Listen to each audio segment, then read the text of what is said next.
Welcome to my channel. আজকের আমরা আরেকটি নতুন টপিক নিয়ে হাজির হয়েছি। তো আজকের আমরা জানবো পাই ডায়াগ্রাম। তো এখানে পাই ডায়াগ্রামে মেন আমরা জানবো কি না কনসেপ্ট, পাই ডায়াগ্রাম কি, তারপরে জানবো তার ক্যালকুলেশন কিভাবে করতে হয়, তারপর তার ড্রয়িংটা কীভাবে করতে হয়, তারপরে জানবো তার ইন্টারপ্রিটেশন কীভাবে লিখতে হয়। টোটালি এটা প্র্যাকটিক্যাল একটা কার্টোগ্রামসের টপিক, একটা পাই ডায়াগ্রাম।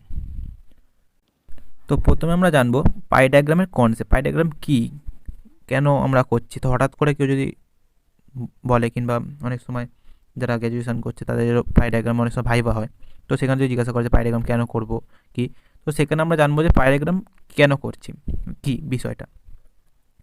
তো গোলাকার অঙ্কিত চিত্রকেই টোটালি আমরা পাই ডায়াগ্রাম বলছি। কোনো বৃত্তের যে ব্যাস ও পরিধির তার অনুপাতই হচ্ছে কে বলা হচ্ছে পাই। যখন কোনো বিষয়ের পরিমাপকে যখন বৃত্তের সাথে দেখানো হচ্ছে তখন সেটাকে আমরা পাই ডায়াগ্রাম বলে থাকি, ঠিক আছে। তো এক্ষেত্রে বিভিন্ন বিষয়ের পরিমাপের সমষ্টিকে সমানুপাতিক বৃত্তের মাধ্যমে এবং ওই বৃত্তের মধ্যে বিভিন্ন উপাদানগুলিকে কৌণিক ব্যবধানে দেখানো হয়। তো ফলে কী হচ্ছে, ফলে উপাদানগুলির বিভিন্ন জায়গার সঙ্গে যেমন তুলনা করা হয়, তেমনি একই বৃত্তের মাধ্যমে মানে ওই বৃত্তের বিভিন্ন উপাদানগুলির মধ্যে তুলনা করাও সহজ হয়, যে কোনটা বেশি কোনটা কম ছবি দেখলে আমরা বুঝতে পারি, সহজেই বুঝতে পারি। তো এখানে আমরা পাই ডায়াগ্রামের মাধ্যমে যে আমরা করছি সেখানে আমরা কী কী সাধারণত করে থাকি, কী কী সাধারণত করি, যে ভূমির ব্যবহার, পেশাগত জনসংখ্যার বিন্যাস, মানে কোথায় কোন কাজ ইত্যাদি ইত্যাদি, মানে বিভিন্ন ধরনের কাজ করে থাকি। তো এবার আমরা যাবো পাই ডায়াগ্রাম ক্যালকুলেশন শিটে, যে পরীক্ষা খাতায় যে ক্যালকুলেশন যা থাকে, কিংবা বিভিন্ন প্র্যাকটিক্যাল খাতা আমাদের করতে হয় ক্যালকুলেশন, তো ক্যালকুলেশন শিটে আমরা যাবো। তো এবার হচ্ছে আমাদের ক্যালকুলেশন শিট। তো ক্যালকুলেশন শিটে আমাদের ফার্স্টে এই ডেটাটা দেওয়া থাকে, যেটা হচ্ছে মেটা ডেটা বলে। তো এই ডেটাটা বেসিক্যালি আমাদের দেওয়া থাকে। তো এখানে বলা হয়েছে যে হাওড়া ডিস্ট্রিক্টের বিভিন্ন ব্লকের মধ্যে, এখানে আমরা 4টে ব্লক নিয়েছি, তো 4টে ব্লকের বিভিন্ন ওয়ার্কার আছে, বিভিন্ন ওয়ার্কারদের এখানে নিয়েছি 3টে কাল্টিভেশনের কাল্টিভেটার আছে, ইন্ডাস্ট্রিয়াল আছে, আর মার্জিনাল আছে। তো এখানে 3টে আছে। তো এবার আসছি আমরা যে পাই ডায়াগ্রাম ক্যালকুলেশন, মেন ক্যালকুলেশন আসছে। তো ফার্স্টে হচ্ছে আমাদের টেবিল নাম্বার 1। টেবিল নাম্বার 1-এ কী আসছে, টেবিল নাম্বার 1-এ আসছে calculation for the distribution of different type of worker.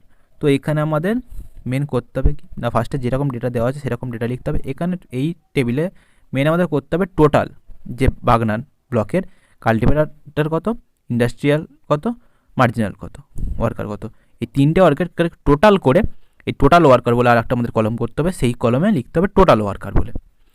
তো এভাবে আমরা 4টে ব্লকেরই টোটাল ওয়ার্কার বার করে নেব। তো তারপরে টেবিল আসছে টেবিল নাম্বার 2। টেবিল নাম্বার 2 হচ্ছে calculation for the radii of পাই। তো ক্যালকুলেশন রেডিয়াই পাই মানে যেটা আমরা যে পায়ের যে বৃত্তটা করবো সেটা কত সেন্টিমিটার, যা খুশি তো নিলে হয় না, তো সেটা আমাদের মাপ নিয়ে করতে হয়, ক্যালকুলেশন করে যে কত সেন্টিমিটার করবো। তো সেক্ষেত্রে আমাদের একটা ফর্মুলা আছে, R=√ওভার টোটাল ডিভাইড বাই পাই। তো এক্ষেত্রে ক্যালকুলেটারে যখন তোমরা পুট করবে, তো ইনপুট করার সময় যেরকম আমাদের রুট দিয়ে ব্যাকেট দেওয়া আছে, তো সেরকম ব্যাকেট দিয়ে যে ফর্মুলাটা দেওয়া সেরকম ব্যাকেট দিয়ে তোমরা দিলে না যে মানটা আছে ঠিক উত্তর আসবে, না হলে যদি ব্যাকেট তোমরা না দাও তাহলে ভুল মান আসবে। তো এক্ষেত্রে টোটাল ওয়ার্কার যারা যেটা আছে রুট দিয়ে ফার্স্ট ব্যাকেটের মধ্যে টোটাল ওয়ার্কার ফার্স্টে দেবে, দেওয়ার পর ডিভাইড দিয়ে পাই দিয়ে ব্যাকেট বন্ধ করবে, দিয়ে ইকুয়াল মারবে, মারলে যে উত্তরটা আছে, যে আমাদের এই উত্তরটা আছে, তো এই যে উত্তরটা আছে এটা আমাদের চলে আসবে। তো এরপর সেই এই মানটা নিয়ে তো আর ড্রয়িং করা যায় না, তো সেটাকে আমাদের একটা স্কেল ধরতে হয়। তো এখানে আমি ধরেছি যে 1 সেন্টিমিটারে 150 ইউনিট ধরেছি। তো সেই সাপেক্ষে আমরা রেডিয়াই পাই বার করেছি। তো প্রতিটা যে আর এর মান বাড়িয়েছে রেডিয়ার, তো সেটাকে আমরা 150 দিয়ে ডিভাইড করে এই মানটা এসেছে এখানে। তো এক্ষেত্রে এরপরে আসছে আমাদের গ্রাফিক্যাল স্কেল। তো এখানে চিত্র করার সময় গ্রাফিক্যাল স্কেল আমাদের বার করতে হয়। তো গ্রাফিক্যাল স্কেলে সবচেয়ে এখানে বড় করতে আছে টোটাল ওয়ার্কারের মধ্যে, সবচেয়ে বড় আছে শ্যাম্পুরে বড়। তো এটাকে বড় আমরা বড় নেবো, মানে রাউন্ড ফিগারে বড় নেবো। এখানে যেটা বড় আছে তার আমরা বড় নিয়েছি, এখানে বড় নিয়েছি তার আমরা, ঠিক আছে। আর সবচেয়ে ছোটো আছে আমাদের এখানে ডোমজুরে। তো ডোমজুরের যে সবচেয়ে ছোটো আছে, তো সব ছোটোর ছোটো নেবো, তো সেক্ষেত্রে আমরা ছোটো নিয়েছি। তার মিডিল যেটা হচ্ছে সেটা আমরা মিডিলে লিখেছি। তো সেভাবে একইভাবে আমরা formula R equal to root over total divide by pi, সেই ফর্মুলা দিয়ে আমরা আর এর মান বার করেছি, তারপরে তার স্কেল ধরেছি, তারপরে সেই আর এর মান দিয়ে শুধু ভাগ করে এই এর উপর পাই বার করেছি। তো এবারে আমরা আসবো অ্যাঙ্গুলার ডিস্টেন্স কীভাবে বার করবো। প্রত্যেকটা যে তিনটে আছে তিনটের অ্যাঙ্গুলার ডিস্টেন্স যে ইন্ডিভিজুয়াল প্রত্যেকটার মান বার করবো আমরা। Calculation of the degree value of all individual worker, যে আলাদা আলাদা ওয়ার্কার আছে তাদের। তো এখানে আমরা দেখছি যে তার টেবিলের মাধ্যমে এখানে দেখছি যে বাগনান, শ্যামপুর, উলুবেড়িয়া আর ডোমজুর এই চারটে ব্লকের কাল্টিভেটার, ইন্ডাস্ট্রিয়াল আর মার্জিনাল, এই তিনটের আমরা অ্যাঙ্গুলার ডিস্টেন্স, যে যখন তোমরা অ্যাঙ্গুলার ডিস্টেন্স করবে না তখন তো করতে হবে না, এই মানগুলো না বার করলে তোমরা তো নিজেদের মতো যেদিকে খুশি টানতে পারো না। তো সেক্ষেত্রে আমাদের একটা উদাহরণ দিয়ে আমরা নিচে দেখিয়েছি যে বাগনানের কাল্টিভেটার। তো এখানে আমাদের সূত্র হচ্ছে 360 degree divided by total into IW মানে ইন্ডিভিজুয়াল ওয়ার্কার, ঠিক আছে, এখানে IW মানে। তো এক্ষেত্রে যেরকম ব্যাকেট আছে এক্ষেত্রেও সেরকম একইভাবে ক্যালকুলেটারে পুট করবে, নাহলে তোমাদের ভুল হতে পারে। তো এখানে ক্যালকুলেটারে 360 ডিগ্রি ডিভাইড বাই টোটাল, তো কাল্টিভেটারের টোটাল যত ছিল টেবিলে, কাল্টিভেটার টেবিলে প্রথম যত ছিল তত লিখবে, ইন্টু দিয়ে ইন্ডিভিজুয়াল, ঠিক আছে, ইন্ডিভিজুয়াল যেটা যত ছিল তত লিখবে। মানে এখানে হচ্ছে তোমার তো বাগনানের টোটাল কত ছিল, টোটাল ছিল এত, ঠিক আছে, তো টোটাল ছিল বাগনানের এত, ইন্ডিভিজুয়াল ছিল কাল্টিভেটারের এত। তো এখানে যখন তোমরা পুট করছো তখন এখানে আসছে আমাদের 360 ইন্টু ডিভাইড বাই এত, 360 ডিভাইড বাই টোটালটা ইন্টু IW মানে ইন্ডিভিজুয়াল ওয়ার্কার।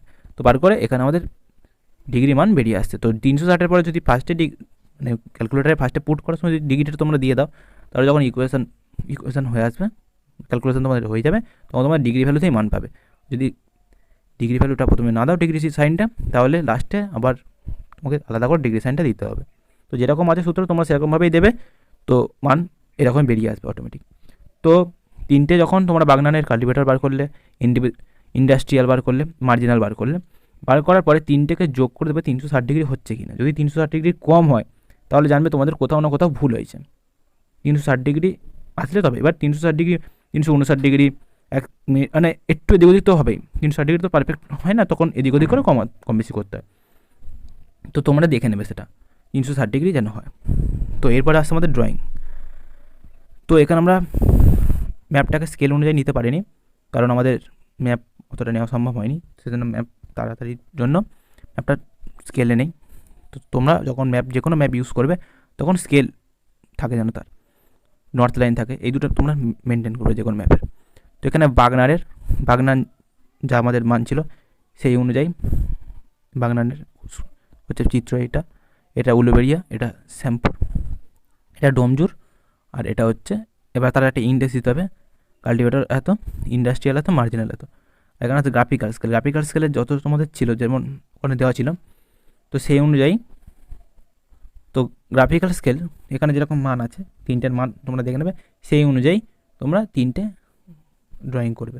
তো তিনটে ড্রয়িং করার সময় দেখবে নিচেটা যেন এরকমই থাকে, চিত্রটা এইরকমই আসবে, ঠিক নিচে এরকম একসাথে থাকবে, ওপর দিকটা তোমার তখন ওপর দিকটা থাকবে, তখন এরকম দাগ তিনটে লাইন টেনে, তো তিনটের মান যত ছিল টোটালে, তো তিনটে টোটাল মানটা সেখানে লিখতে হবে, কারণ টোটাল ওয়ার্কার যে তিনটে লেখা আছে টোটাল ওয়ার্কারের মানটা তখন তোমাদের ওই জায়গাটা পুট করতে হবে এই তিনটে জায়গায়। তো এরপর আসছে আমাদের ইন্টারপ্রিটেশনে ফার্স্টে এখানে আমি লিখে নিই এই কারণেই যে আমি এটা বলে দেবো বলে। তো ইন্টারপ্রিটেশনে ফার্স্টে যেটা লিখতে হবে, তো সেটা ফার্স্টে 3টে কলম লিখতে পারো, 2টো কলমও লিখতে পারো। তো ফার্স্টে যেটা আমাদের ইন্টারপ্রিটেশনে লিখতে হবে, তো এক্ষেত্রে যে ইন্টারপ্রিটেশনটা লিখবে সেখানে 3টে কলম হবে।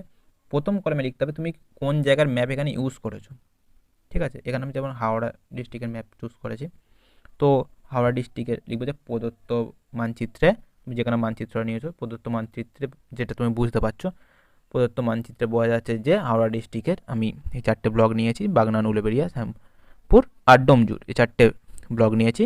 তো তারপরে আমি লিখবে যে সেই ব্লকের কোনটা বেশি আছে কোনটা কম আছে, ঠিক আছে।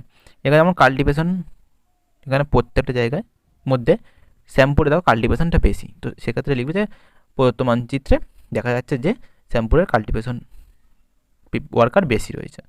তো ইন্ডাস্ট্রিয়াল ওয়ার্কার কোথায় বেশি রয়েছে? ইন্ডাস্ট্রিয়াল ওয়ার্কার সবচেয়ে বেশি রয়েছে উলুবেড়িয়াতে, ইন্ডাস্ট্রিয়াল ওয়ার্কার। তো সেভাবে লিখবে। তারপর আছে মার্জিনাল, মার্জিনাল সবচেয়ে কোথায় বেশি আছে? শ্যামপুরে। তো এক্ষেত্রে এভাবে তোমরা চিত্র দেখে তোমরা সেখানে ইন্টারপ্রিটেশনটা লিখবে যে কোথায় বেশি, আবার তারপরে লিখবে যে কোথায় কম আছে, যে কাল্টিভেশন কোথায় কম, ইন্ডাস্ট্রিয়াল কোথায় কম, মার্জিনাল কোথায় কম, এভাবে আবার লিখবে। তো লেখার পরে লাস্টে লিখবে যে তোমরা লিখবে যে কেন ওই শ্যামপুরের কাল্টিভেশন বেশি, কেন উলুবেড়িয়ার ইন্ডাস্ট্রিয়াল বেশি। তো যাতায়াত ব্যবস্থা থাকে, অনেক সময় জনবসতির কিছু প্রবলেম থাকে, যেমন অনেক জায়গায় যাতায়াতের ব্যবস্থার জন্য কোনো অসুবিধার জন্য এখানে কাল্টিভেশন বেশি হয়। তো কেন হয়েছে না হয়েছে তোমরা সেটা লিখতে পারো, বা নাও তোমরা লিখতে পারো, তোমরা তাড়াতাড়ি হয় পরীক্ষার সময় অনেক সময় কম থাকে। তো সেক্ষেত্রে তোমরা প্রথমে লিখে দেবে যে প্রদত্ত মানচিত্রের কী কোথাকার মানচিত্র নিয়েছো। তো হাওড়া ডিস্ট্রিক্টের এই 4টে ব্লক নিয়েছি আমরা, তো এখানে এই কাল্টিভেশন এখানে বেশি, ইন্ডাস্ট্রিয়াল এখানে বেশি, মার্জিনাল এখানে বেশি, এখানে কাল্টিভেশন কম ওয়ার্কার, এখানে ইন্ডাস্ট্রিয়াল ওয়ার্কার কম, এখানে মার্জিনাল ওয়ার্কার কম, তিনটে লিখে দিলে। লিখে দেওয়ার পর যদি তোমরা টাইম পাও তো তারপরে লিখবে যে কেন বেশি কেন কম, তো সেটা লিখে ওখানে তোমরা ইন্টারপ্রিটেশনটা শেষ করবে। তো আশা করি এই ভিডিওতে পাই ডায়াগ্রামের পুরো টপিকটা এখানে বোঝা গিয়েছে, যে পাই ডায়াগ্রাম কেন করব আমরা, পাই ডায়াগ্রাম কীভাবে করব, ক্যালকুলেশন শিট তারপর আমরা কীভাবে করব, ড্রয়িং শিট কীভাবে করব, এখানে পুরোটাই তোমাদেরকে দেখানো হলো। যদি কারোর কোথাও অসুবিধা থাকে তো কমেন্ট করে নিচে জানাবে, আর বারবার ভুল হলে তো ভিডিওটা দ্বিতীয়বারও দেখো, কোথাও যদি ভুল থাকে তো সেটা তোমরা কমেন্ট করে জানিও যে এটা জায়গাটা আমরা বুঝতে পারছি না। তো আমি চেষ্টা করব পরের ভিডিওতে সেটা আমি ক্লিয়ার করে দেওয়ার। তো থ্যাংক ইউ এভরিওয়ান। তো ভিডিওটা ভালো লাগলে লাইক করো, চ্যানেলটাকে সাবস্ক্রাইব করো, আর কেমন হয়েছে ভিডিওটা কমেন্ট করে জানিও।